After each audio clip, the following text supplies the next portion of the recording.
Hello friends, my name is Abdul Basit and you are watching Salar Education. In today's video, we are going to discuss the principle of separation of powers and the system of checks and balances in the United States of America. अगर US government की बात करें तो US government की तीन branches हैं. पहली है एग्जीक्यूटिव, दूसरी है legislative and the third one is judiciary. जो लेजिस्लेटिव है इसको यूएस के अंदर कांग्रेस कहा जाता है और कांग्रेस का पर्पस है लॉज बनाना, लॉज जो है उनको एनेक्ट करना.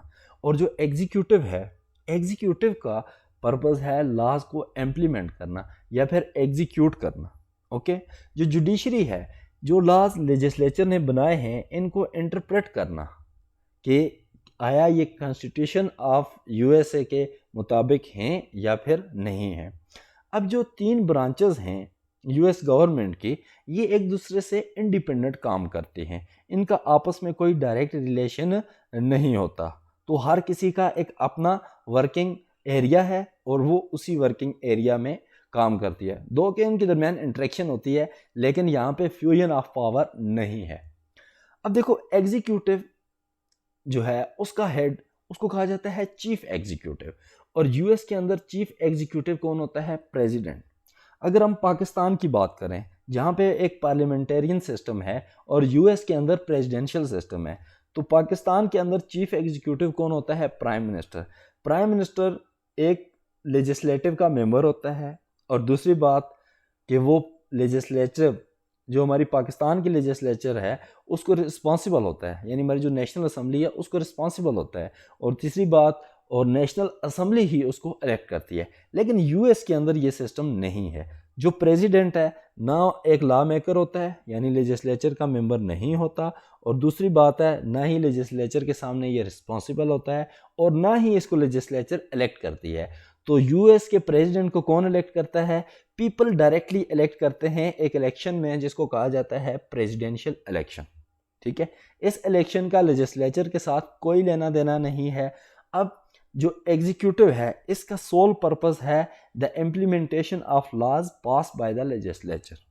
तो this is called the separation of powers. Okay. अब चले जाते हैं लेजिस्लेचर के पास. लेजिस्लेचर हम ऑलरेडी डिस्कस कर चुके हैं कि ये प्रेसिडेंट को इलेक्ट नहीं करते और ना ही ये एग्जीक्यूटिव को डायरेक्टली कंट्रोल कर सकती है. तो यहाँ पे क्योंकि इनके दरमियान कोई डायरेक्ट रिलेशन नहीं है, तो यहाँ पे प्रेसिडेंट जो है ये कांग्रेस के किसी भी हाउस को, अपर या लोअर हाउस को यहाँ पे ये डिसमिस नहीं कर सकता. तो this is the manifestation of the separation of powers. Okay. जो लेजिस्लेचर के मेंबर्स हैं इनको एक अलग इलेक्शन में क्या किया जाता है? इलेक्ट किया जाता है. इस इलेक्शन को कहा जाता है कांग्रेशनल इलेक्शंस.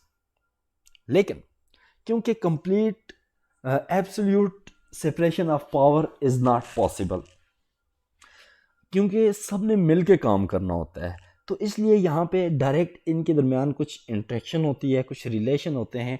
और यहाँ पे लेजिस्लेचर जो है वो एग्जीक्यूटिव को इनडायरेक्टली कंट्रोल करती है. कैसे कंट्रोल करती है? सबसे पहली बात है, एग्जीक्यूटिव को वही लॉज पास करने होते हैं जो कांग्रेस ने बनाए हुए हैं. तो कांग्रेस जो है लॉज बनाएगी और एग्जीक्यूटिव उसको इम्प्लीमेंट करेगी. तो ये एक इनडायरेक्ट कंट्रोल है. उसके अलावा बजट, यहाँ पे एग्जीक्यूटिव को लॉज को इम्प्लीमेंट करने के लिए बजट चाहिए, तो वो बजट कौन कंट्रोल करता है? कांग्रेस कंट्रोल करती है. ठीक हो गया. अब उसके अलावा जो एग्जीक्यूटिव की एक्टिविटीज़ हैं उनको डायरेक्टली ओवरसाइट करती है कांग्रेस की कमेटीज. तो ये है इनडायरेक्ट कंट्रोल. ओके. अब जुडिशरी की तरफ जाते हैं. जुडिशरी के जो मेंबर्स हैं, हम सुप्रीम कोर्ट को डिस्कस करेंगे क्योंकि जहाँ पे सेपरेशन ऑफ पावर्स की बात आती है तो यहाँ पे सिर्फ सुप्रीम कोर्ट ही लेजिस्लेचर और एग्जीक्यूटिव के साथ डायरेक्टली इंटरेक्ट करता है. तो यहाँ पे लोअर कोर्ट्स हैं, उनका सिर्फ और सिर्फ काम है सिविल और जो है केसेस हैं उनको जो है हैंडल करना. ओके. तो सुप्रीम कोर्ट के जो जजेस हैं उनको अपॉइंट किया जाता है प्रेसिडेंट ने. प्रेसिडेंट ने अपॉइंट करना है. प्रेसिडेंट के पास एब्सोल्यूट पावर है कि वो किसी को भी सुप्रीम कोर्ट का जज मुकर्रर कर सकता है. ओके. लेकिन इसके लिए उसको अप्रूवल चाहिए किसका? सेनेट का. सेनेट जो है लेजिस्लेचर का अपर हाउस है, तो उसका अप्रूवल चाहिए. तो जहां प्रेसिडेंट किसी को भी अपॉइंट कर सकता है तो सेनेट किसी भी अपॉइंटमेंट को रिजेक्ट कर सकता है। तो इसलिए जो जजेस हैं वो एक कंप्रोमाइज प्रेसिडेंट और लेजिस्लेचर के अपर हाउस यानी सेनेट के दरमियान एक कंप्रोमाइज के थ्रू अपॉइंट होते हैं। इनके दरमियान अगर कंप्रोमाइज ना हो तो यहाँ पे सिचुएशन वो ठीक नहीं रहेगी। तो ये यहाँ पे अपॉइंट हो गए जजेस, उसके बाद ऐसा नहीं है कि कुछ टाइम के बाद कहें जी इस जज को हटा दो दूसरा लगा दो। एक दफ़ा कोई जज अपॉइंट हो गया तो उसको नॉर्मल सिचुएशन में नहीं हटाया जा सकता, सिर्फ कुछ सिचुएशन में हटाया जा सकता है, या फिर कोई वो गद्दारी कर दे मुल्क के साथ, या फिर उसकी कोई ज़हनी कंडीशन जो है बहुत ज़्यादा ख़राब हो जाए, तो इस कंडीशन में यहाँ पे जज को हटाया जा सकता है। जो सुप्रीम कोर्ट है, सुप्रीम कोर्ट के दो फंक्शन हैं, एक तो है जस्टिस का, जस्टिस ये तो लोअर कोर्ट्स भी करते हैं। जो दूसरा मेन फंक्शन है वो जुडिशियल रिव्यू। कोई भी लॉ पास होता है अगर वो कॉन्स्टिट्यूशन के खिलाफ है तो जुडिशरी उसको रिजेक्ट कर सकती है, नल एंड वाइड करार दे सकती है, तो वो लॉ इम्प्लीमेंट नहीं होगा। अगर प्रेसिडेंट या एग्जीक्यूटिव ब्रांच का कोई भी मेंबर कोई एक्टिविटी करता है, कोई एक्शन लेता है, तो अगर जुडिशरी कहती है कि ये कॉन्स्टिट्यूशन के खिलाफ है तो वो एक्शन उसको वापस लेना पड़ेगा, तो उसकी इम्प्लीमेंटेशन नहीं होगी। तो यहाँ पे जुडिशरी के पास भी अच्छी खासी पावर है। तो this is called the principle of separation of powers. Okay, अब हमने कहा कि absolute separation is not possible.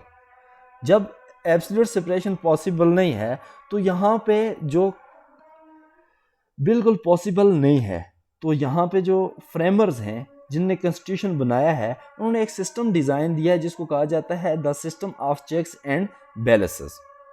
इस सिस्टम के दो पर्पस हैं। पहला पर्पस है कि डिफरेंट जो ब्रांचेस हैं उनके दरमियान किया जाए, एक लिंक क्रिएट किया जाए। ओके, और दूसरा पर्पस है कि जो पावर है वो ये सिस्टम इंश्योर करता है कि पावर किसी एक ब्रांच के पास कंसंट्रेट नहीं करती। ऐसा नहीं है कि जो एग्जीक्यूटिव है, ये जो प्रेसिडेंट है, प्रेसिडेंट के पास सारी की सारी पावर्स आ जाएं, वो पूरे मुल्क को कंट्रोल करना स्टार्ट कर दे। ऐसा भी नहीं होगा कि यहाँ पे लेजिस्लेचर जो है वो पूरे कंट्री को कंट्रोल करने लग जाए, जुडिशरी के पास कोई पावर ना रहे और प्रेसिडेंट के पास कोई पावर ना रहे। ऐसा भी नहीं होने देता ये सिस्टम कि जुडिशरी के पास सारी पावर चली जाए। ओके, तो इस सिस्टम के क्या हैं, दो पर्पस हैं। एक तो ये लिंक क्रिएट करता है और दूसरा ये है कि ये पावर की कंसंट्रेशन किसी एक ब्रांच में उसको प्रिवेंट करता है। ओके, अब हम देखते हैं जो system of check and balances है इसका एक ओवरव्यू लेते हैं, देखते हैं ये कैसे काम करता है। हमने कहा जी जो लेजिस्लेचर है इसका काम है लॉज पास करना, लॉ इसने पास कर दिया, लेकिन यहाँ पे प्रेसिडेंट के पास पावर है कि वो इस लॉ को क्या कर सकता है, रिजेक्ट कर सकता है, वीटो कर सकता है। ठीक है, अब प्रेसिडेंट ने रिजेक्ट कर दी, लेकिन यहाँ पे कांग्रेस के पास फिर एक पावर है इस वीटो को ओवर रूल करने की। प्रेसिडेंट ने एक बिल जो है सिंपल मेजॉरिटी यानी 50% वोट से एक बिल पास हुआ तो प्रेसिडेंट के पास गया, प्रेसिडेंट ने उसको रिजेक्ट कर दिया। तो अब कांग्रेस चाहती है कि ये बिल पास हो, तो कांग्रेस को सपोर्ट चाहिए 2/3 मेजॉरिटी की, यानी 66% मेंबर्स दोनों हाउसेस के चाहिए उस लॉ को पास करने के लिए। जब वीटो ओवरराइड होगी तो यहाँ पे प्रेसिडेंट का अप्रूवल नहीं चाहिए, तो यहाँ पे प्रेसिडेंट जो है वो क्या कर सकता है, वीटो कर सकता है, और कांग्रेस जो है वो उस वीटो को ओवरराइड कर सकती है। और दूसरा यहाँ पे कांग्रेस, जैसे हमने पीछे बात की, कांग्रेस कंट्रोल करती है किसको, बजट को कंट्रोल करती है। तो ये हो गया एक प्रेसिडेंट और लेजिस्लेचर के दरमियान एक बैलेंस हो गया। इसी तरह एक और एग्जांपल है बैलेंस की। यहाँ पे जो प्रेसिडेंट है वो अपॉइंट करता है जुडिशरी के, सुप्रीम कोर्ट के जजेस को, लेकिन इसको अप्रूवल चाहिए किसका, सेनेट का। सेनेट का अगर अप्रूवल नहीं होगा तो वो जजेस को अपॉइंट नहीं कर सकते। अब बैलेंस देखते हैं प्रेसिडेंट के साथ, प्रेसिडेंट और लेजिस्लेचर वर्सेस जुडिशरी। अब हमने कहा कि जुडिशरी प्रेसिडेंट अपॉइंट करता है और जुडिशरी जो है, जो सेनेट है, सेनेट अप्रूव करती है। तो इस तरह जुडिशरी के जजेस अपॉइंट होते हैं, लेकिन जब अपॉइंट हो गए उनकी पोजीशन स्ट्रांग हो जाती है, उसके बाद उनके पास पावर है कि वो किसी भी प्रेसिडेंट के किसी भी एक्शन को कॉन्स्टिट्यूशन के खिलाफ करार दें और उसको रिजेक्ट कर दें, या फिर कोई भी लॉ पास किया है लेजिस्लेचर ने उसको अनकॉन्स्टिट्यूशनल डिक्लेयर कर दें। तो यहाँ पे जुडिशरी जो है वो प्रेसिडेंट को भी कंट्रोल कर रही है और लेजिस्लेचर को भी यहाँ पे वो कंट्रोल कर रही है। तो this is called the system of checks and balances. Okay, अब थोड़ा सा डिटेल में इसकी 2-3 एग्जांपल्स देखते हैं जो मेजर एग्जांपल्स हैं। अब वीटो पावर पे अगर हम चले जाएं, हमने कहा कि कांग्रेस लॉज बनाती है, प्रेसिडेंट के पास पावर है कि वो उनको वीटो कर दे। अब वीटो की पावर होती है 2 तरह की, एक है सिंपल वीटो, एक है पॉकेट वीटो। सिंपल वीटो में ये है कि सिंपल मेजॉरिटी से यानी 50% वोट से एक लॉ पास किया कांग्रेस ने, तो वो चला गया प्रेसिडेंट के पास, तो प्रेसिडेंट ने उस लॉ को रिजेक्ट कर दिया। तो प्रेसिडेंट ने इस लॉ को रिजेक्ट किया, तो अब ये आता है कांग्रेस के पास दोबारा। कांग्रेस चाहती है नहीं ये लॉ पास होना चाहिए, तो कांग्रेस क्या करेगी, यहाँ पे इसको ओवरराइड करेगी, लेकिन यहाँ पे उसको 2/3 मेजॉरिटी चाहिए। 2/3 majority mean 66% members of each house. Okay, ये ऑब्वियसली एक बड़ी डील है। तो कांग्रेस अगर चाहती है कि इस जो है वीटो को ओवरराइड करे, तो यहाँ पे इसको 2/3 मेजॉरिटी कांग्रेस के अंदर लानी होगी। तो ये होगी सिंपल वीटो और इसको ओवरराइड करने का मेथड। अब देखते हैं पॉकेट वीटो। जब भी कोई लॉ भेजा जाता है प्रेसिडेंट के पास, तो प्रेसिडेंट के पास टाइम होता है 10 दिन। 10 दिन के अंदर उसने उसको रिजेक्ट करना है या अप्रूव करना है, वो उसने फैसला वहां पे डिसाइड कर लेना है। ओके, अगर प्रेसिडेंट कोई रिस्पांस नहीं देता 10 दिन के अंदर अंदर, ठीक है, और कांग्रेस अभी तक सेशन में बैठी हुई है, वेट कर रही है प्रेसिडेंट के रिस्पांस का, तो यहाँ पे ये होगा कि बिल हो जाएगा पास, प्रेसिडेंट के अप्रूवल की जरूरत नहीं पड़ेगी। ओके, दूसरी सिचुएशन ये है कि प्रेसिडेंट साहब कोई रिस्पांस नहीं देते, 10 दिन के अंदर कोई प्रेसिडेंट का रिस्पांस नहीं आता, और यहाँ पे कांग्रेस जो है उसने सेशन खत्म कर दिया है, ठीक है, तो बिल हो जाएगा किल, यानी बिल जो है वो पास नहीं होगा, वो रिजेक्ट हो गया बिल्कुल ही, मतलब उसकी खत्म हो गया बिल्कुल ही। अब वो दोबारा उसको ओवरराइड वाला कोई सीन नहीं रहा, वो किल हो गया। ओके, तो ये है veto power of the president and the power of legislative to override the veto. अच्छा, उसके अलावा प्रेसिडेंट एक तरह और इन्फ्लुएंस करता है लेजिस्लेचर को। वो मेथड ये है कि अगर प्रेसिडेंट समझता है कि कोई लॉ पास होना चाहिए, ठीक है, वो मैसेज भेजेगा किसको, कांग्रेस को। कांग्रेस को मैसेज भेजेगा कि इस एरिया पे आप क्या कर दो, लेजिस्लेशन कर दो। ओके, अब ये जो है ओपन एक खात लिखेगा, पब्लिक डॉक्यूमेंट होगा, हर कोई पढ़ सकता है उसको, ठीक है, इसके थ्रू वो कहेगा लेजिस्लेचर को कि भाई आप यहाँ पे इस एरिया पे इस तरह की लेजिस्लेशन कर दो। अब ऐसा नहीं है कि कांग्रेस उसको इग्नोर कर दे, कांग्रेस उसको डायरेक्टली इग्नोर नहीं कर सकती। हाँ, वो ये कर सकती है कि वहाँ पे जो सजेशन दिए हैं प्रेसिडेंट में, उसमें थोड़ी अमेंडमेंट्स वगैरह करके तो उसको एक लॉ पास कर दें। तो ओवरऑल कहने का मतलब ये है कि यहाँ पे कांग्रेस को प्रेसिडेंट की बात माननी पड़ती है, ठीक है, उसको लेजिस्लेट करना पड़ता है, उसको लॉ बनाना पड़ता है। तो इस कंटेक्स्ट में प्रेसिडेंट के पास ये पावर है कि वो कांग्रेस को का स्पेशल सेशन बुलाए ताकि वो लॉ क्या करे, पास करें। और अब देखते हैं अपॉइंटमेंट। हमने कहा कि जो है प्रेसिडेंट वो क्या करता है, सुप्रीम कोर्ट के जजेस अपॉइंट करता है, तो जजेस के अलावा और अपॉइंटमेंट्स भी प्रेसिडेंट करता है। अब प्रेसिडेंट के पास एक तो सुप्रीम कोर्ट के जजेस इसने अपॉइंट करने हैं, ठीक है, दूसरी ये बात है कि इसकी प्रेसिडेंट की जो कैबिनेट है, कैबिनेट के सारे मेंबर जो हैं ये कौन अपॉइंट करता है, प्रेसिडेंट खुद अपॉइंट करता है। ये पॉलिटिकल अपॉइंटमेंट्स होती हैं, कोई भी कैबिनेट का मेंबर लेजिस्लेटिव का मेंबर नहीं होता, क्योंकि यहाँ पे सेपरेशन ऑफ पावर्स का रूल चल रहा है। तो अब ये अपॉइंटमेंट कौन सी करनी है, प्रेसिडेंट की कैबिनेट के जो मेंबर हैं वो भी किसने अपॉइंट करने हैं, प्रेसिडेंट ने अपॉइंट करने हैं। उसके अलावा जो ब्यूरोक्रेट हैं, टॉप ब्यूरोक्रेट्स, वो भी प्रेसिडेंट ने अपॉइंट करते हैं, वो पॉलिटिकल बेसिस पे अपनी पार्टी के जो है वर्कर्स को अपॉइंट करेगा। ओके, बेशक वो मेरिट वगैरह देखे, लेकिन यहाँ पे वो अपनी पॉलिटिकल अपॉइंटमेंट्स होती हैं। ओके, और भी मेजर किस अपॉइंटमेंट्स होती हैं, जैसे कोई एजेंसी है उसका हेड है, उसको अपॉइंट करना है, कोई बोर्ड है, कोई कमीशन है, उसका हेड है, या कोई भी वहाँ पे इंपॉर्टेंट किस्म की जो अपॉइंटमेंट्स हैं वो प्रेसिडेंट करता है। लेकिन ये सब जो अपॉइंटमेंट हैं ये इनको अप्रूवल चाहिए किसका? सेनेट का।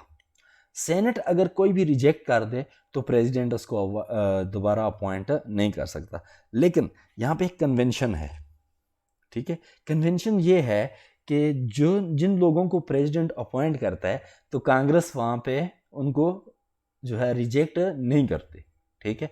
हिस्ट्री में बहुत ही कम ऐसा कभी हुआ हो कि कांग्रेस ने किसी अपॉइंटमेंट को, प्रेसिडेंट की किसी अपॉइंटमेंट को रिजेक्ट किया हो।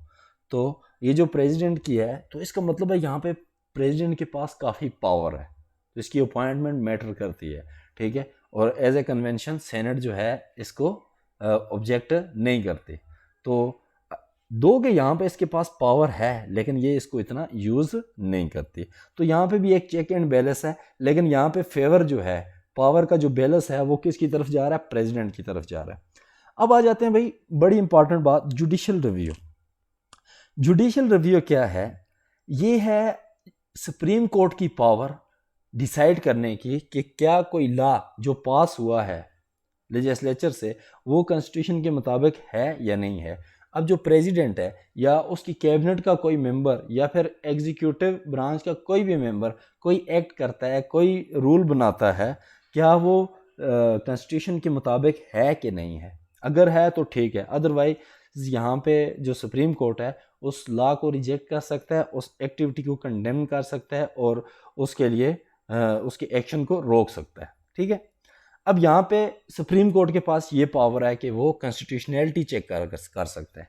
लेकिन ये सुप्रीम कोर्ट है, सुप्रीम कोर्ट के जजेस किसने अपॉइंट करने हैं? ये प्रेसिडेंट ने करने हैं। अब हमने बात की कि सेनेट जो है प्रैक्टिकली इन्वॉल्व नहीं होता, तो यहाँ पे प्रेसिडेंट के पास काफ़ी पावर है कि वो जजेस को अपॉइंट कर सके। ओके, तो दिस इज जुडिशियल रिव्यू। आगे हम वीडियो बनाएंगे जुडिशियल रिव्यू पे, इसकी हिस्ट्री देखेंगे, फुल डिटेल्स में देखेंगे, तो अभी के लिए इतना काफ़ी है। अच्छा, एक और मेन इंपॉर्टेंट चीज वो है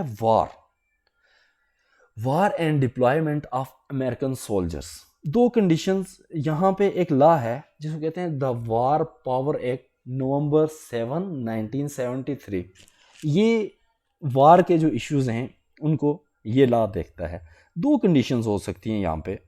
एक तो ये हो सकती है कि यूएस की आर्मी बाहर किसी दूसरे कंट्री में, दूसरे कंटिनेंट में डिप्लॉय करनी है, जैसे यूएस की अक्सर होती हैं, जैसे अफगानिस्तान में थी, लीबिया में थी, इराक में वगैरह वगैरह। दुनिया का कोई ऐसा मुल्क नहीं जहाँ पे यूएस की मिलिट्री अपॉइंट ना की हो, ठीक है। जो हम अफ्रीकन और एशियन कंट्रीज़ की अगर बात करें या साउथ अमेरिकन कंट्रीज़ की बात करें, तो एक कंडीशन ये हो सकती है। एक हो सकती है ओपन वार, ठीक है, जैसे फॉर एग्जांपल अगर अमेरिका की कनाडा के साथ स्टार्ट हो जाए ओपन वार, मेक्सिको के साथ या किसी और कंट्री के साथ वार हो। अब जो प्रेसिडेंट है, इस केस को पहले देखते हैं। ये जो प्रेसिडेंट है, president commander in chief of the army भी होता है, ठीक है। अब इसके पास पावर है कि ये आर्मी क्या कर सकता है, अपने मुल्क की कहीं पे भी भेज सकता है, ठीक है।